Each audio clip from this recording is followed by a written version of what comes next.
Eleanor Sullivan's lips trembled as she clutched the creased letter in her trembling fingers, the rattling of the train wheels against the tracks matching the frantic beating of her heart.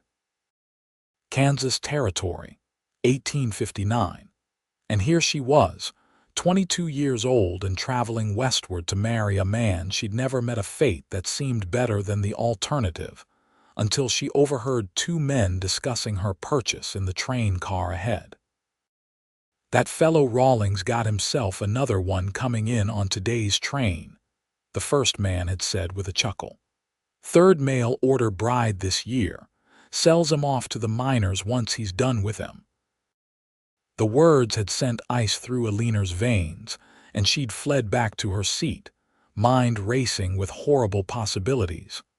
This wasn't what the advertisement had promised. It had spoken of a respectable rancher seeking a bride, not a monster who trafficked in women. Tears threatened, but she forced them back.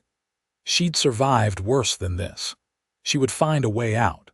As the train pulled into the small station of Cottonwood Springs, Eleanor gathered her meager belongings, one carpetbag containing all that remained of her life in Pennsylvania. The platform was busy with people coming and going, men in dusty clothes, women in practical dresses.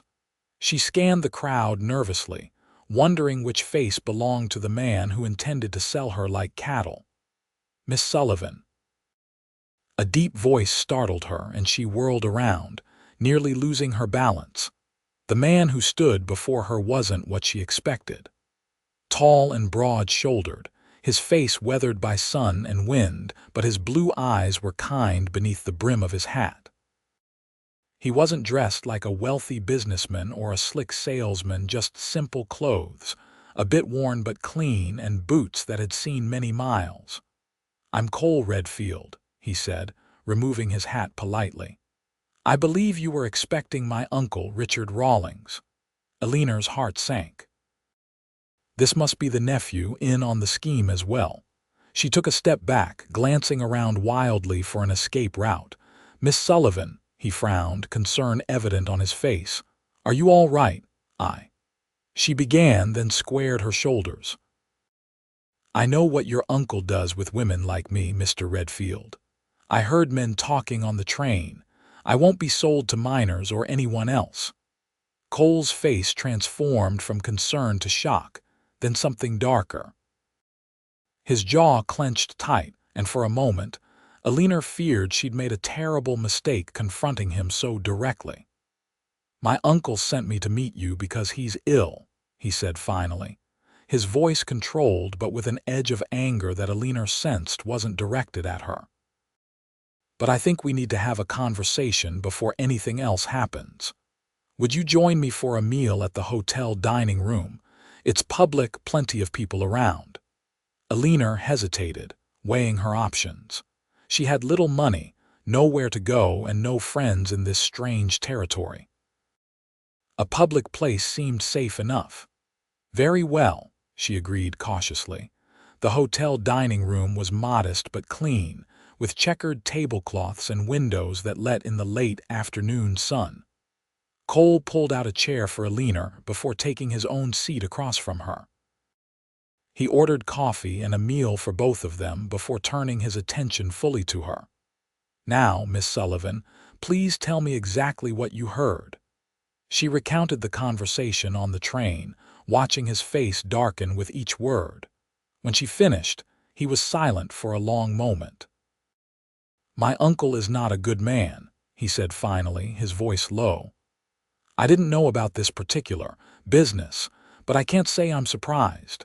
"Then why are you here?" she asked, studying him carefully. "My uncle wrote asking me to meet his bride-to-be because he was too ill to come himself. I've been running my own small ranch about 20 miles outside town for the past 5 years. I rarely see him." "And now?" Eleanor asked, her stomach knotting with anxiety. "Now you have a choice to make," Cole said, leaning forward slightly. "I won't take you to my uncle, that's not happening. You could stay in town, try to find work.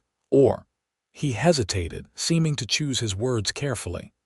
I need help on my ranch. I could offer you a job as a housekeeper, separate quarters, fair wages. When you've earned enough, you can move on if you wish." Eleanor blinked in surprise. "Why would you do that for a stranger?" "Because no one deserves to be treated like property," he said simply. "And because I could use the help." The waitress arrived with their food, giving Eleanor a moment to consider his offer. It seemed too good to be true, but what choice did she have? Going back east wasn't an option. There was nothing for her there but bad memories and worse prospects. "What about your uncle?" she asked after the waitress left. Cole's expression hardened. "Leave him to me. He won't bother you, I promise." There was something in his voice that made Eleanor believe him. Still, she was cautious. "I accept your offer, Mr. Redfield, but I want it clearly understood that I'm to be your employee, nothing more." A small smile touched his lips. "Of course, Miss Sullivan, I'm offering work, not marriage." The relief that washed over her was immediate and profound. For the first time since stepping onto the train in Philadelphia, Eleanor felt she could breathe freely. After their meal, Cole purchased supplies in town while Eleanor waited at the general store. She observed him as he interacted with the shopkeeper and others who greeted him. He was respected here. That much was clear. He was polite but not overly familiar, a man who kept to himself but wasn't unfriendly. By the time they set out for his ranch in a wagon loaded with supplies, the sun was beginning to sink toward the horizon, painting the vast Kansas sky in shades of gold and pink. Eleanor had never seen such open space, such endless sky. Despite her circumstances, she couldn't help but feel a small sense of wonder. "It's beautiful," she murmured, almost to herself. Cole glanced at her, surprised. "Most Easterners find it too empty at first." "It feels like freedom," she said softly, then flushed, embarrassed by her sentimentality. His eyes lingered on her face for a moment before returning to the road. "That's exactly why I came west. For the freedom." The ride was long, and as darkness fell, the temperature dropped. Eleanor tried not to shiver in her thin coat, but Cole noticed anyway. Without a word, he stopped the wagon, reached behind the seat, and pulled out a woolen blanket. "Here," he said, offering it to her. "Spring nights still get cold out here. Thank you." She wrapped it around her shoulders, grateful for the warmth and for his thoughtfulness. The ranch appeared in the distance, a simple house with a barn and corral beside it. It wasn't grand, but even in the moonlight, Eleanor could see it was well maintained. As they drew closer, she could make out a vegetable garden to one side of the house and a chicken coop beyond.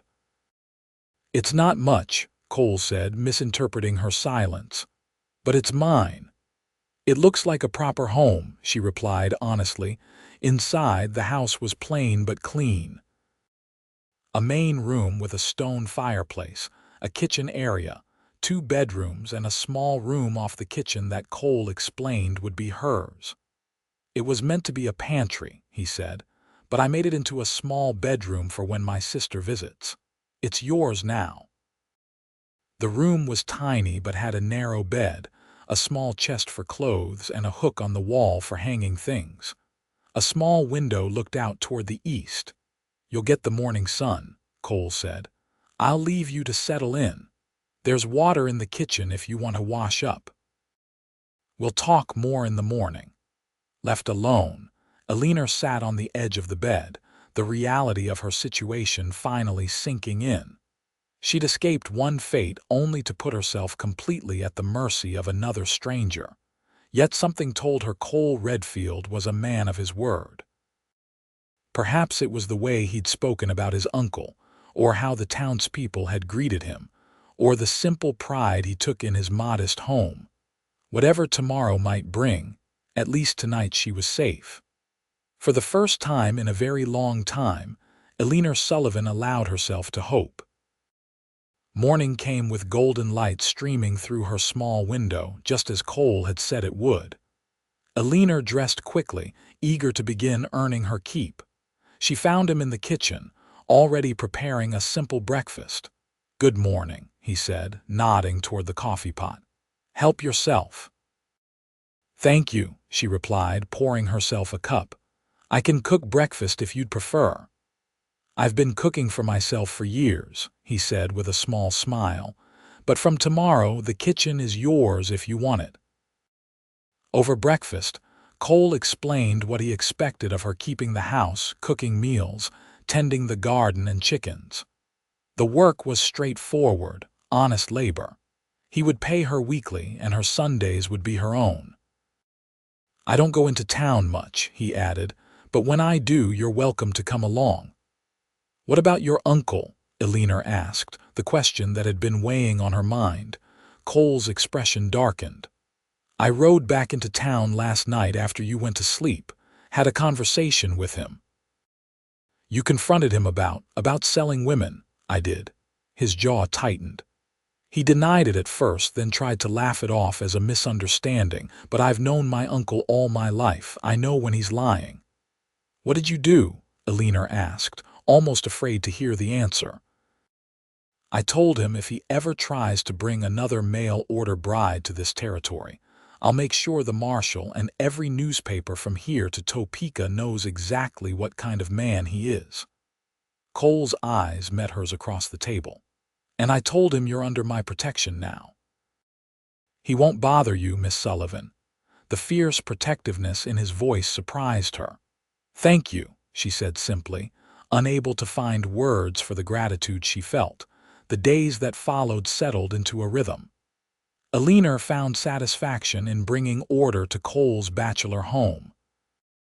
The work was hard but honest, and for the first time in years, she slept soundly each night, exhausted but content. Cole was gone most days from sunrise until dusk, working his land and tending his small herd of cattle. When he returned in the evenings, they would share the meal Eleanor had prepared, talking little at first, but gradually becoming more comfortable with each other's presence. She learned he'd come west at 18, worked as a cowhand until he saved enough to buy his own place, and built everything himself with occasional help from neighbors. He'd had a wife once, he mentioned one evening, but she died of fever their first winter together, 5 years ago. "I'm sorry," Eleanor had said, and meant it. The pain in his eyes when he spoke of his late wife was still raw, even after all this time. "Life out here is hard on women," he'd replied. "That's why I never understood men who'd bring a bride out without telling her the truth of what she was getting into." Eleanor thought of the advertisement that had brought her West promises of comfort and security with a respectable gentleman. How different reality might have been if Cole hadn't interceded. As spring warmed into summer, Eleanor found herself watching for Cole's return each evening, enjoying their quiet conversations over dinner. He was a thoughtful man, well-read despite his lack of formal education. Sometimes he would read aloud from one of his books after supper, his deep voice filling the small house as twilight deepened outside. It was on one such evening, nearly 2 months after her arrival, that their comfortable routine was disrupted. They were sitting before the fireplace, Cole reading from a volume of Emerson's essays, when a pounding at the door startled them both. Cole put down the book and rose, a frown creasing his brow. "Stay here," he said quietly to Eleanor. She watched anxiously as he opened the door to reveal a man she'd never seen before, disheveled, desperate-looking, his hat in his hands. "Redfield, thank God you're home," the man gasped. "There's been an accident at the sawmill. Jenkins got his leg crushed. Doc Wilson's away in Council Grove. We need help getting him to town." Cole didn't hesitate. "Let me saddle my horse." He turned to Eleanor. "I'm sorry I have to go." "Of course," she said immediately. "Is there anything I can do?" "Pack some clean cloths and bandages if we have them," he said, already reaching for his coat. Eleanor moved quickly, gathering what medical supplies they had. As she handed the bundle to Cole, their fingers brushed, and a jolt of awareness passed between them. For a moment they stood frozen, eyes locked. "Be careful," she said finally, breaking the silence. "I will," he promised, his voice rougher than usual.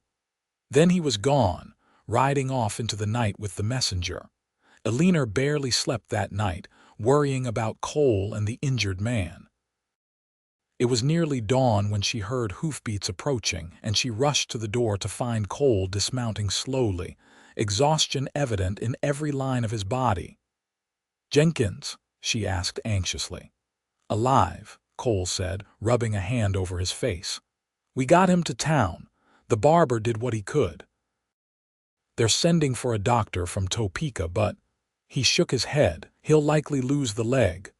"I'm sorry," Eleanor said softly. "Come inside. You need rest." He allowed her to take his arm, leaning on her slightly as they entered the house.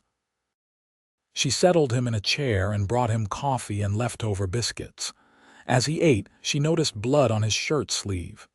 "You're hurt," she said, reaching for his arm. "It's nothing," he protested.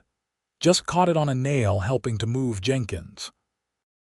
But Eleanor was already rolling up his sleeve to reveal a nasty gash along his forearm. "This needs cleaning," she said firmly. "Wait here." She returned with warm water, soap, and more bandages.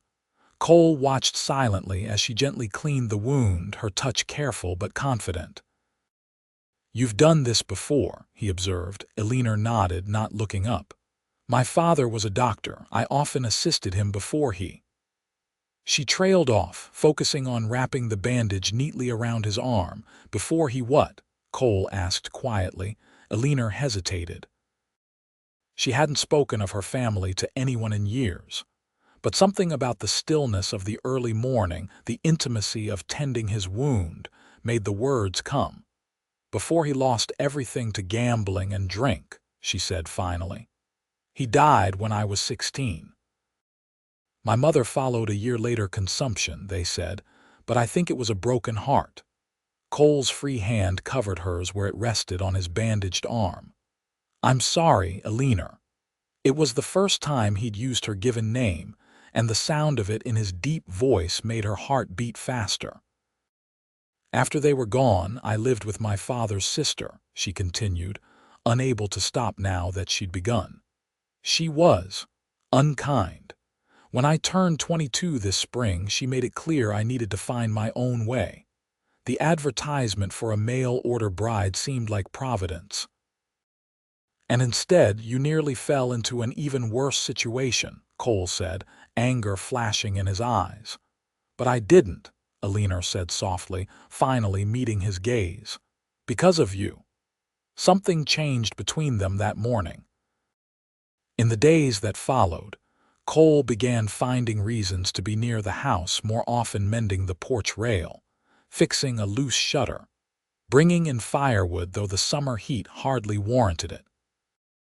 For her part, Eleanor found herself putting extra care into her appearance, wondering if he noticed the way she'd taken to wearing her hair down in the evenings, or how the blue dress she'd sewn from fabric purchased on their last trip to town brought out the color of her eyes. They circled each other carefully, neither quite ready to acknowledge the growing attraction between them. Eleanor reminded herself she was his employee, nothing more. Cole, she suspected, was still haunted by the memory of his wife. The tension between them came to a head on a sweltering July evening. Cole had been breaking a new horse all day and had come in covered in dust and sweat. Eleanor had prepared a bath for him in the washroom attached to the back of the house, as she sometimes did after particularly hard days. She was in the kitchen preparing dinner when she heard a crash and a muttered curse from the washroom. Without thinking, she rushed to the door. "Cole, are you all right?" "Just knocked over the soap," came his reply, followed by another pained sound. Eleanor hesitated, then asked, "Are you hurt?" A pause. "It's my shoulder. Must have wrenched it with that damned horse." "Let me help," she offered before she could think better of it. Another pause, longer this time. "I'm not decent, Eleanor," Heat rose to her cheeks. I'll close my eyes.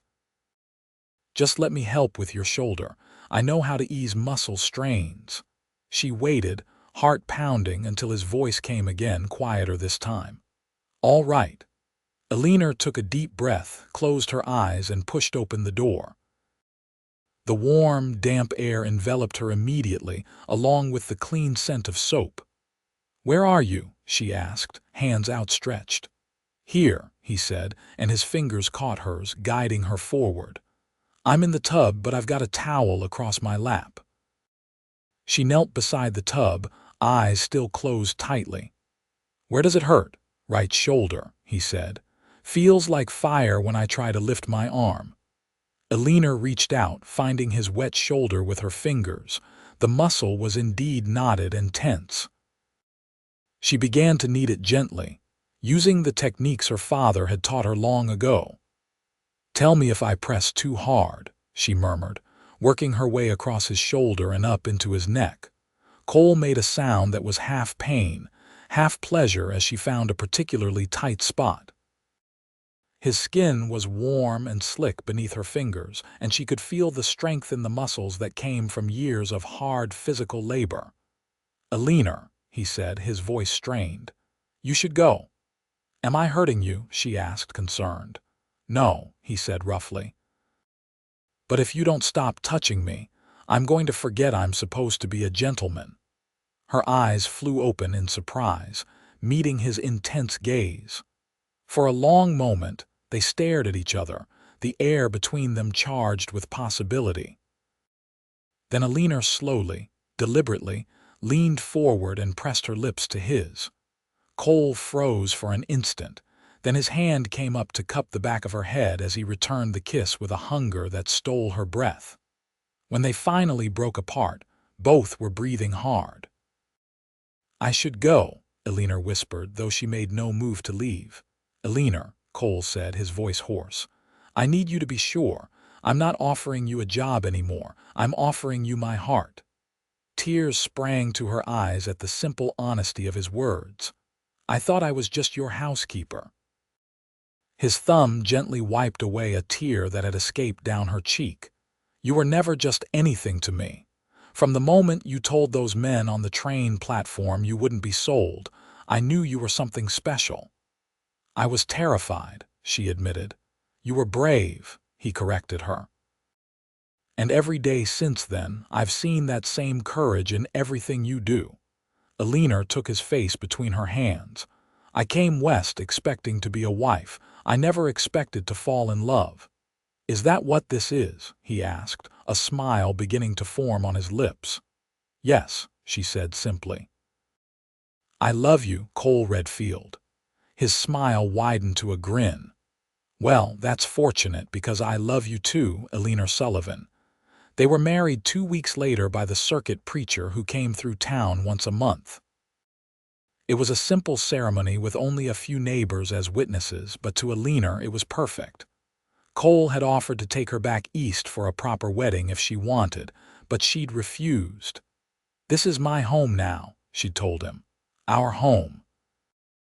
Their wedding night was both tender and passionate, as Cole proved himself as thoughtful a lover as he was a man. Afterward, as they lay tangled in the sheets of what was now their shared bed, Eleanor traced lazy patterns on his chest. "I keep thinking about how different things might have been," she murmured, "if someone else had met me at that train station." Cole pulled her closer. "I thank God every day that I was the one who was there." "Your uncle," Eleanor said hesitantly, "has he tried to bring any other women west?" Cole's arm tightened around her. "No, but I check with the station master whenever I'm in town, just to be sure. And I've been talking to Marshal Bennett about investigating those rumors more thoroughly." Eleanor raised herself on one elbow to look at him. "You're a good man, Cole Redfield." "I'm just a man who knows what's right," he said, tucking a strand of hair behind her ear. "And who was lucky enough to find you." In the years that followed, the small ranch prospered under their combined efforts. Eleanor's garden expanded to provide vegetables not just for themselves, but to sell in town. Cole's herd grew, and they built a larger barn and added rooms to the house. The first of those additions became a nursery for their daughter. Sarah, born a year after their wedding, followed 2 years later by their son, Benjamin. Word of what Richard Rawlings had been doing eventually reached the territorial authorities, and though the evidence was largely circumstantial, the scandal was enough to drive him from Kansas. He died in St. Louis in the winter of 1863, leaving his property to Cole, who sold it and used the money to build a small schoolhouse for the growing community around them. On their 5th wedding anniversary, Cole surprised Eleanor with a trip back east to visit her mother's grave in Philadelphia. It was a bittersweet journey, full of painful memories but also healing ones. When they returned to Kansas, Eleanor felt as if the last piece of her heart had finally settled into place. They were sitting on the porch one evening, watching their children play in the yard as the sunset painted the vast Kansas sky in brilliant colors, when Cole took her hand. "Are you happy, Eleanor?" he asked, his voice serious beneath the casual question. She looked at him, this man who had offered her freedom when others would have offered chains, who had given her his heart without asking for anything in return, who had built a life with her based on respect and love. "Happier than I ever dreamed possible," she answered truthfully. "Even out here in the middle of nowhere," he teased, though she heard the genuine question beneath. Eleanor squeezed his hand. "Especially here. This is where I found freedom. This is where I found you." Cole's smile was tender as he leaned in to kiss her. "And to think, all it took was being in the right place at the right time." "It took more than that," Eleanor said softly. "It took a man who could see a woman's worth beyond a price."